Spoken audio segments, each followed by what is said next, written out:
अस्सलाम वालेकुम फ्रेंड्स, कैसे हैं आप सब। उम्मीद आप सब खैरियत से होंगे और अल्लाह पाक हम सबको अपने हिफ्ज़-ओ-मान में रखे, आमीन। बढ़ते हैं जी आज के टॉपिक की तरफ। हमारा आज का टॉपिक जो है वो मनी से मुतल्लिक है, मनी की पैदाइश से मुतल्लिक है। मनी कहाँ बनती है, कैसे बनती है, कहाँ से होके कहाँ पहुँचती है, इसके नाम क्या क्या हैं, किस मुल्क में क्या नाम लिया जाता है, उर्दू, हिंदी, संस्कृत में इसको क्या कहा जाता है। आज हम ये सब कुछ आप लोगों के साथ शेयर करेंगे, आपके नॉलेज में इससे इजाफ़ा होगा। हमारा चैनल जस्ट फॉर इंफॉर्मेशन है, आप लोग इंफॉर्मेशन ले सकते हैं, अच्छी से अच्छी ले सकते हैं। कोई ट्रीटमेंट करवाना चाहता है तो वो फ़ोन करके बात पूछ सकता है, फ़ोन करके हमसे या कमेंट्स में हमसे कांटेक्ट करने की कोशिश करें तो हम उसको गाइड कर सकते हैं। तो बढ़ते हैं आज के टॉपिक की तरफ। तो सबसे पहले तो आपको मैं ये बताता चलूँ कि मनी की बहुत से नाम हैं। जैसे कि संस्कृत में इसे वेरिया बोला जाता है। संस्कृत में मनी को वेरिया बोला जाता है, वेरिया। हिंदी में मनी को वेरिज कहा जाता है, वेरिज। ठीक है जी। और इंग्लिश में इसे सीमन बोला जाता है। जैसे कि आप किसी के पास भी टेस्ट करवाने जाते हैं, हकीम के पास जाते हैं, वो आपको टेस्ट के लिए बोला ही डॉक्टर, तो आपको कहता है कि सीमन टेस्ट करवाना आपने, जिसे कहते हैं कि मनी का टेस्ट करवाना आपने। यूनान में या यूनानी ज़ुबान में इसको बाज़ जगहों पे मनी कहा गया है, बाज़ जगहों पे नुत्फ़ा कहा गया है, बाज़ जगह पे हालत तनासल बोला गया और बाज़ जगह पे स्याला मोलदा भी बोला गया। लेकिन आम तौर पे इसे जो सबसे ज़्यादा यूज़ किया जाता है, जो सबसे ज़्यादा इस्तेमाल किया जाने वाला जो नाम है वो मनी ही है। हिंदी में भी इसे ज़्यादातर लोग मनी ही बोलते हैं। बहुत ही कम लोग हैं जो कि एशिया कंट्रीज़ के अलावा जो ऐसे कंट्रीज़ हैं जहाँ पे इसे मनी नहीं बोला जाता, वरना हर जगह पे मनी ही बोला जाता है। यूरोपियन, अमेरिका, यूके और इधर के जो इंग्लिश कंट्रीज़ हैं वहाँ पे इसे सीमन ही बोला जाता है और सीमन टेस्ट ही होते हैं। ये तो मैंने आज आपको बताया है कि मनी के नाम क्या होते हैं। जैसे कि दोबारा बता देता हूँ, संस्कृत में इसे वेरिया बोला जाता है, हिंदी में इसे वेरिज बोला जाता है, उर्दू में मनी ही कहते हैं और इंग्लिश में इसे सीमन बोला जाता है।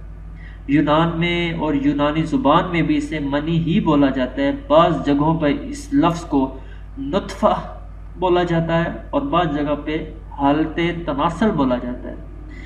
और इसके अलावा एक और नाम भी जो ज़ेर गौर आया है वो है जी स्याला मोलदा भी नाम है, जो कि मनी का एक ही नाम है। मुख्तलिफ जो जगह हैं, जो मुख्तलिफ खत्ते हैं, हर खत्ते की अपनी ज़बान होती है, हर खत्ते के अपने नाम होते हैं, हर खत्ते की अपनी पहचान होती है। तो वहाँ पे बहुत सी चीज़ों के बहुत से नाम दिए जाते हैं। लिहाजा मुख्तलिफ खत्तों में, मुख्तलिफ ज़ुबानों में इस मनी को क्या कहा जाता है वो मैंने अभी आपको बताया। बाकी मैं आपको बताता हूँ कि जी मनी की पैदाइश कैसे होती है, कहाँ होती है और किस तरह से हो के एक मनी बनती है। अगर आप डॉक्टरी ज़बान को देखते हैं, डॉक्टर कहते हैं जी कि खुराक से जब खून बनता है, ठीक है जी, खुराक से खून बनकर दौरा करता हुआ जब वो मसाने में पहुंचता है, जो फोते होते हैं, फोते कहते हैं कपूरे, जैसे आप बकरे के जो कपूरे होते हैं, जो मसाना होता है, ठीक है जी, खुराक से खून बनकर जब पूरा राउंड करके मसाने तक आता है तो वहाँ फोते के अंदर जो गुठलियाँ आपको नज़र आती हैं, ठीक है जी, खून का जो साफ हिस्सा होता है वो ये गुठलियाँ अपने अंदर जज़ब कर लेती हैं और मक्खन की तरह इसको सफ़ेद कर देती हैं। वही हमारा खून का वो हिस्सा जो हम खाते हैं, खुराक खाते हैं, खुराक से खून बनता है और वही खून जिस्म से होता हुआ जब मसाने में, कपूरे में आता है, जब वो फोतों में आता है तो वो खून का सबसे अच्छा हिस्सा, सबसे साफ हिस्सा अपने अंदर जज़ब कर लेता है।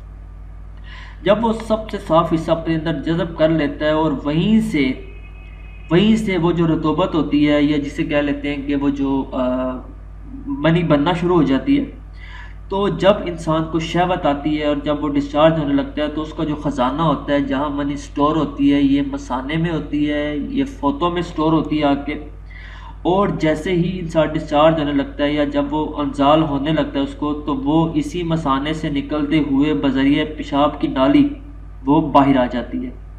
तो मनी का जो स्टोरेज पॉइंट है वो मसाना है। जिस्म में खुराक سے جو خون بنتا ہے وہ پھر مثانے میں آتا ہے. مثانے کی جو گٹلیاں ہوتی ہیں، جو بالز ہوتی ہیں، وہ انہیں اپنے اندر سٹور کرتی ہیں. خون کے جو سب سے زیادہ صاف ذرات، صاف حصے ہوتے ہیں، جذب کرنے کے بعد یہ وہیں پہ سٹور ہو جاتی ہے، جو منی کی شکل اختیار کر جاتی ہے.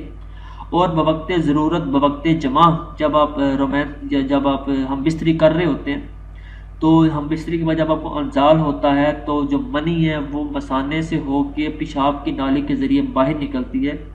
یہ تو ایک ڈاکٹری زبان میں مادہ منویہ جو ہے وہ منی جو ہے وہ کہاں بنتی ہے، کیسے بنتی ہے، اس کا اخراج کیسے ہوتا ہے. یونانی زبان کے اس نے جو ہے نا وہ بہت سی اس میں آپشن دے دیے جاتے ہیں. یونانی زبان میں میں کہتے ہیں جی کہ غذا ہم جو کھاتے ہیں اس کے 4 حصے ہوتے ہیں. ٹھیک ہے جی. ایک حصہ جو ہے وہ معدہ ہضم کر لیتا ہے، اور اس کے بعد جو اس کا جو فضلہ ہوتا ہے، جو فاضل مادہ ہوتا ہے، جو بیکار ہو چکا ہوتا ہے، وہ پخانہ کے ذریعے نکل جاتا ہے. اور اس ہضم شدہ جو ہمارا معدہ ہضم کر لیتا ہے کسی بھی خوراک کو، اس کے بعد وہ جگر میں جا کر پکتا ہے اور خون بنتا ہے. ٹھیک ہے جی. اور وہ اس کا جو دوسرا حصہ ہوتا ہے وہ پیشاب کے ذریعے نکل جاتا ہے. جو تیسرا حصہ ہوتا ہے وہ جو کھانا ہم ہضم کر لیتے ہیں اور جو خون بنتا ہے وہ سارے جسم کے ساتھ مل کے جو چوتھا حصہ ہوتا ہے وہ ایک ایسا مواد بن جاتا ہے جس سے ہم لوگ منی کہتے ہیں، جو کہ فوتوں کے اندر ہی جا کے جمع ہو جاتی ہے اور وہیں سے ہی اس کا اخراج بھی ہوتا ہے جب ہم بستری کرتے ہیں. تو یہ منی کی پیدائش، منی کا اخراج اور منی بننے کا اس کا جو سٹوریج پوائنٹ ہے، کہاں سٹور ہوتا ہے، کیسے بنتا ہے، وہ میں نے اس ویڈیو میں آپ کو بتایا ہے. مزید اس سے ریلیٹڈ، اس سے متعلق کوئی سوال ہو تو آپ کمنٹس کر سکتے ہیں، یا اس کے علاوہ اگر آپ نے کچھ پوچھنا ہو تو آپ کمنٹس کر سکتے ہیں، ہم انشاءاللہ آپ کو جواب دیں گے. تو اس کے بعد اگلی ویڈیو میں انشاءاللہ حاضر ہوں گے آپ کے ساتھ نئے سے نئے اور اچھے سے اچھا انفارمیشن آپ کے ساتھ شیئر کریں گے.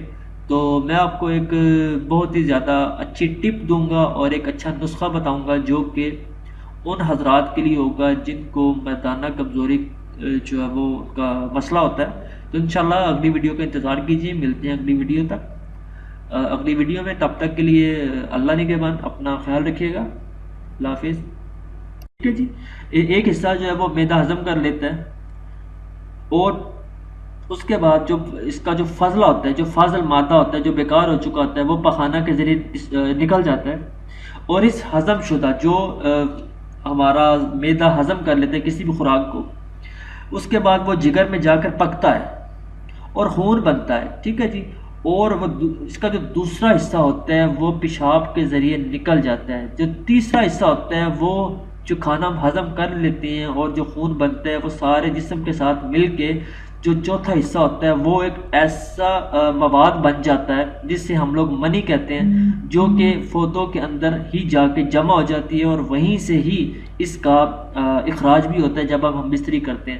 تو یہ منی کی پیدائش، منی کا اخراج اور منی بننے کا اس کا جو سٹوریج پوائنٹ ہے، کہاں سٹور ہوتا ہے، کیسے بنتا ہے، وہ میں نے اس ویڈیو میں آپ کو بتایا ہے.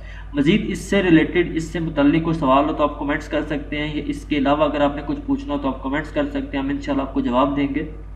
تو اس کے بعد اگلی ویڈیو میں انشاءاللہ حاضر ہوں گے آپ کے ساتھ نئے سے نئے اور اچھے سے اچھا انفارمیشن آپ کے ساتھ شیئر کریں گے.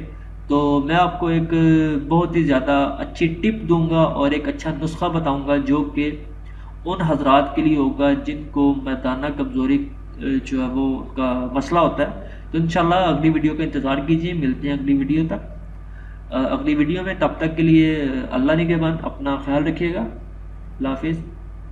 تو میں آپ کو ایک بہت ہی زیادہ اچھی ٹپ دوں گا اور ایک اچھا نسخہ بتاؤں گا جو کہ ان حضرات کے لیے ہوگا جن کو میدانہ کمزوری جو ہے وہ کا مسئلہ ہوتا ہے. تو انشاءاللہ اگلی ویڈیو کا انتظار کیجیے. ملتے ہیں اگلی ویڈیو تک، اگلی ویڈیو میں. تب تک کے لیے اللہ نگہبان، اپنا خیال رکھیے گا. اللہ حافظ. تب تک کے لیے اللہ نگہبان، اپنا خیال رکھیے گا.